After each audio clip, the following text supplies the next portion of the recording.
This chart is suitable for the words making and vocabulary.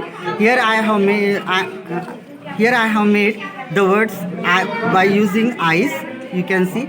If you add a word before the word eyes, D, it will be the dice, rice, nice, lice, mice, price, spice,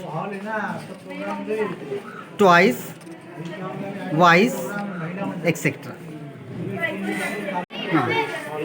This chart is suitable for the words making and vocabulary.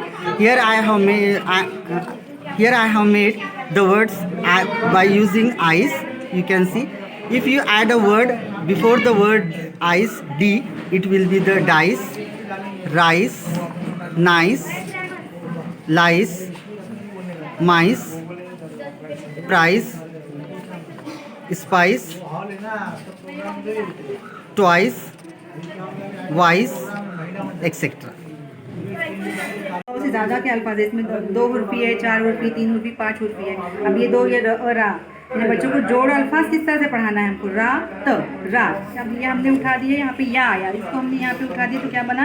ये या और इधर व और र। कुछ किस तरह जोड़ना है? वर और वर होता है तो बच्चों को कभी कभी जोड़ना नहीं आता है ना? या वर इस तरह से हम इस तरीके से हम बच्चों को अभी र व रो ज य इसको जी मतलब ये 4 हुर्फी हो गया, रोज ये तो 5 हुर्फी भी है। इस तरह से हम बच्चों को पढ़ना लिखना सिखा सकते हैं। अस्सलाम वालेकुम। हाँ वालेकुम अस्सलाम।